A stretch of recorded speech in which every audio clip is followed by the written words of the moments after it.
Wake up, Buy Here Pay Here people. It's a beautiful day. Go grab yourself another cup of Joe and say hello to Jim and Michelle Rhodes on the Buy Here Pay Here Morning Show. Take it away, you two.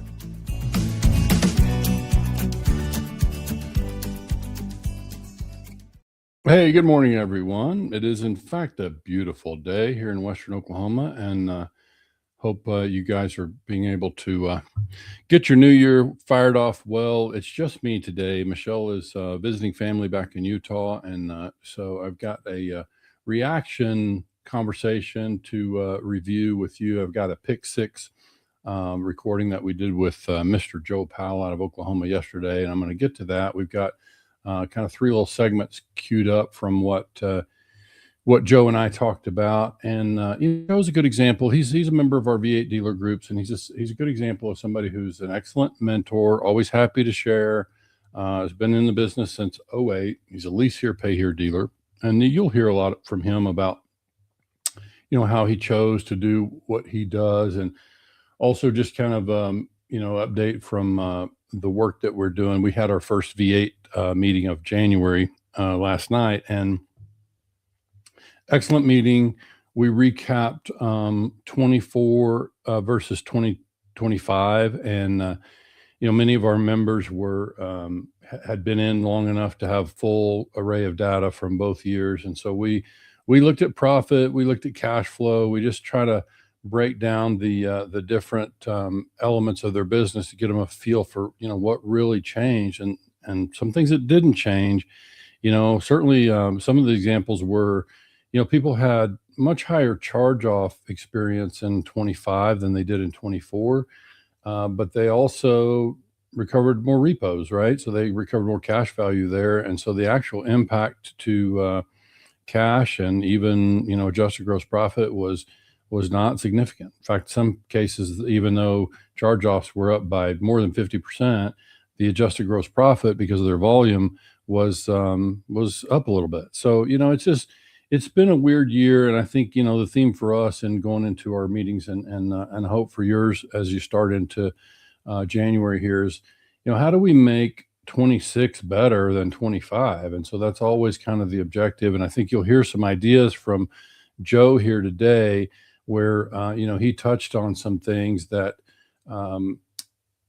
that are going to be helpful, that could really put some money in your pocket like this year if you just kind of clue into what he's suggesting. And I suspect after you hear much of what he shares, folks are going to want to get in there and reach out to Joe and get the details about some of what he talks about.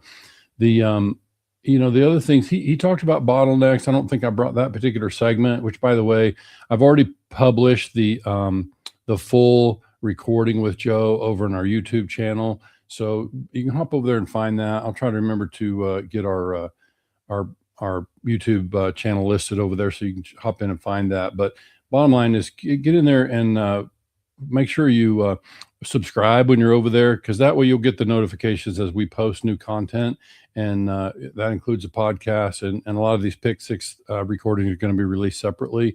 So you're going to want to make sure that you're subscribed over there so you can locate that information. But let's dive into some of the subject matter with Joe. I want to start with he speaks to why he chose to get into the Lease Here Pay Here space. So let's tee that one up first. Kick off, Joe, and you sent me your 6 questions, and I have one that I've thought about that our listeners would enjoy hearing, I'm sure, which is you're in a Lease Here Pay Here model down there and have been for many years. Can you talk to us about what motivated you to do that? Why Lease Here Pay Here for you? Many people know I come from the agriculture background, so I was in farm equipment for a long time. Then I went over to the franchise world and worked in a Chevrolet and Cadillac dealership. And we all get the magazines, and I kept seeing some magazines based on lease to own. And it kept talking about quicker, easier, and simpler, and that's kind of the way I like to do things.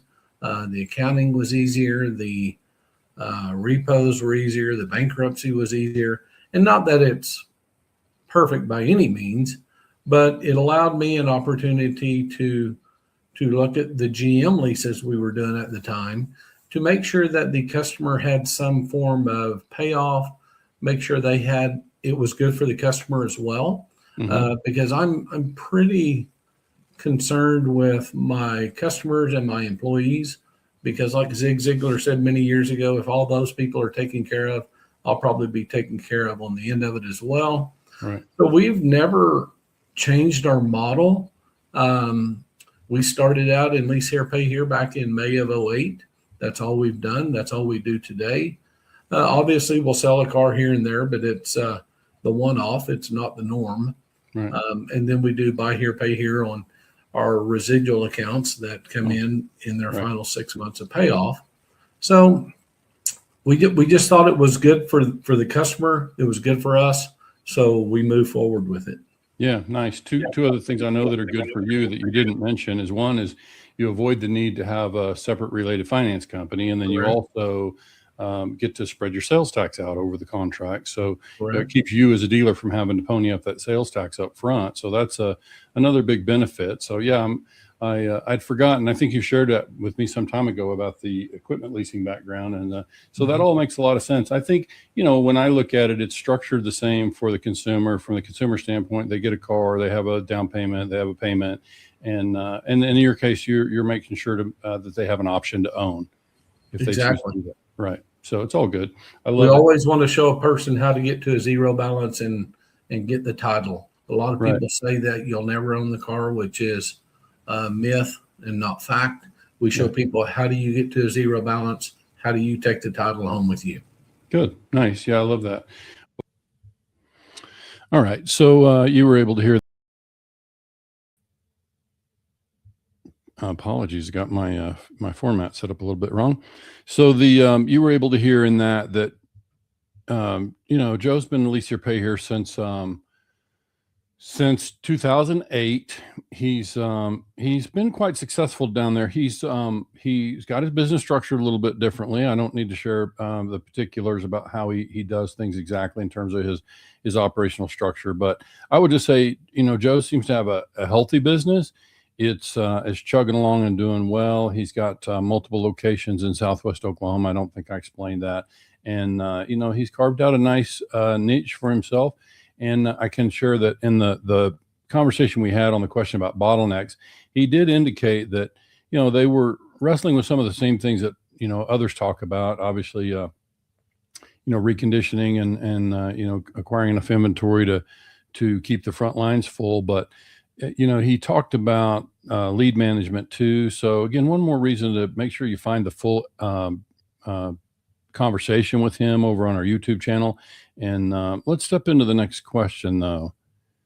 Give me just a second. Sure miss Michelle on this technical stuff, all the buttons and knobs over here. So you guys bear with me. What advice would you give to somebody thinking about getting in it? My first advice is don't try to be someone you're not. Yeah. You have to have good roots. You've got to have a good foundation. Be you, be honest, be open, be transparent, have integrity, grow slow. You know what I mean? This business can eat cash pretty quick. Yeah. Do not outrun your capital. You can sell your way out of business just like you can collect your way out of business. Right. Carve your niche. Doesn't matter what the guy across the street's doing, the guy next door to you. Stay in your lane. Don't try to be somebody you're not. And do deals for the right reason. I've kind of got a saying. I tell customers a lot. I'll never try to gain a car deal for the wrong reason, and I would rather lose it for the right reason than I had gained it for the wrong reason. Meaning, I'm not going to put somebody in a car that we just absolutely know is not going to work. So have integrity, be you, and most importantly, grow slow.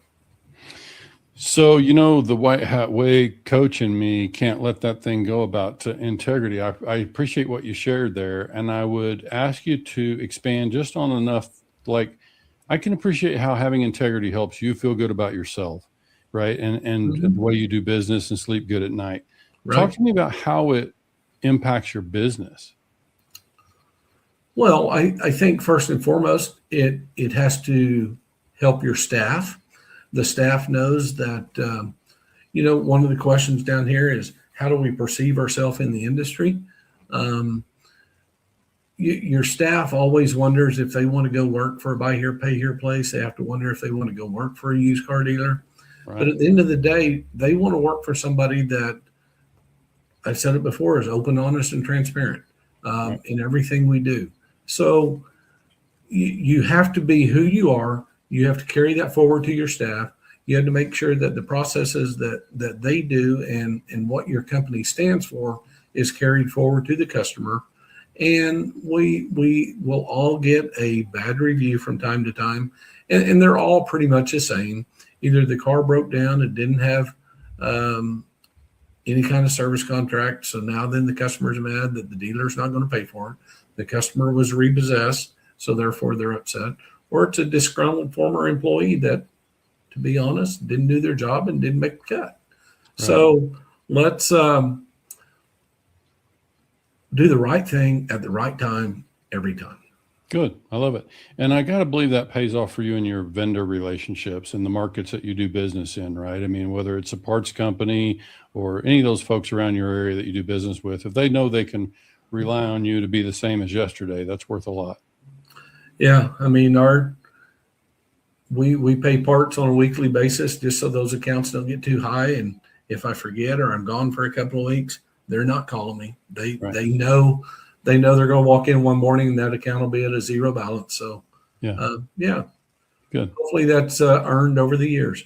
Yeah, for sure. And it makes life a little easier, makes business easier to conduct. And so I applaud you for that. Okay, so you heard a little bit from Joe there on integrity, and obviously from a white hat context, you saw me clue in on that. Like that's what we talk about, and it gets into these intangibles that can be hard to measure, hard to identify the real value as it translates to your business. And Joe's a good example of somebody who lives it, has done that, from day one, and obviously it's part of what we teach and recommend, and we think the long game is really the way to go here. And so Joe has made that commitment for himself from day one, and it seems to spill over to his team and his entire community. We'll move into the last one, and be sure and clue in on what Joe talks about here, because he's offering a best idea. The question to him, I think you'll see it on the screen, was what advice would you give? And we wrapped a couple of conversations into one, but check this one out. To recent accomplishments, whatever time period it makes sense for you, but what can you point to that's been a recent achievement or accomplishment you feel good about? In the last year, met a guy out in San Diego a couple of years ago at the LHPH summit. A guy by the name of Steve out of the Boston area. And he got me going on these third-party appraisals, invoking third-party appraisals on our total losses. And since I've started that, we are averaging an additional $2,470 on every total loss, because now we are invoking third-party appraisals. We're getting the insurance companies to pay a fair and equitable settlement instead of, they're like a lot of us. They have a low figure, a medium figure, and a high figure. And every time they propose the low figure to us to begin with, and they will fight and try to defend that figure. We have to be better than that to understand that we're not going to accept the low figure. So every time we do not accept that low figure, we gain an additional $2,470. And I think over a year's time, that adds up to be a lot of money. That'll help buy parts. That's huge. Yeah. I hope our people are paying attention on that. A lot of folks going to be reaching out to you, trying to track down that information, because that is a big number. And so that's and it also just kind of points to a frustration in that without that third party in the picture, those insurance companies are essentially looking to take advantage of us, pay below market. And so we've got to know how to act to protect our interests there, and sound like you found a solution. So good for you. Anything else? No, I mean, I agree. Just like in sales, we always say a customer's looking for a salesperson, or they just keep shopping. You know, if we don't keep demanding that we get a fair and equitable settlement on our accounts, we're not going to get that. We're just going to take what they give us and move on. Yeah. And it feels like having a third party in the picture would probably add some strength to your position, right? So that kind of feels like that probably adds a layer to it. Oh, that one expectedly. And so let me get that one taken down. So yeah, wow, $2,500, per write-off loss on these total loss and just damaged vehicles. I mean, I think most of us can see, even at a small count on those 3 or 4 of those a year, it's a pretty nice vacation for you and your family. So, if you can, probably track down Joe and we can try to bring that information back here if he wishes to share it. But yeah, that's something that, dealers wrestle with. We hear it, we see it on social media that folks are just, getting beat up by these big insurance companies. They send in a low offer for the value of these cars. And of course, a lot of them have high miles, but you're hearing Joe, who's also got, cars with miles. He's succeeding in getting more per deal. So really good stuff. I think this is important. And one other quick thing I might just share before we wrap up is that one of the things that's different for us going into 2026, we talked about in our Wednesday broadcast that we're being quite intentional. That extends to our coaching, and we're moving to more of a cohort coaching model. And what that really means for clients is that for those who wish to get in the cohort, we'll have a number of dealers going through a similar 12-month process at the same time. And this is going to be really high touch, high value, should be impactful kind of coaching, and really should make a difference in some dealers' organization. And so if you're interested in that, by all means, reach out. You know how to find me. I think my phone number's available here. I'll post it as we wrap up here. But the thing to know is that, we're focused on trying to really make a difference with folks. We as coaches, I've done this now for many years. I've been coaching in some form or fashion since 2000. And I just am trying to get away from a scenario where we engage and we get paid and we show up and we do some things and we help here and there, but we really just don't get a chance to have a real impact and make a difference. And so that's something that at this stage of my career and being intentional in the coaching realm, it's just important to me that we kind of shift to a place where we can know that as we engage, we're able to really, make a difference with folks. So, that's kind of it for today.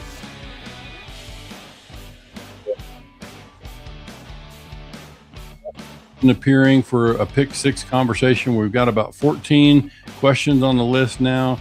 You can choose from those. Of course, we're flexible. If you've got another topic that you would like to discuss, we're open to that as well. Just reach out if you'd like to schedule a time to be part of a Pick 6 and be part of our podcast. We'd love to hear from dealers, and so hopefully we'll hear from you all soon. Have a great Friday. Enjoy the rest of your day.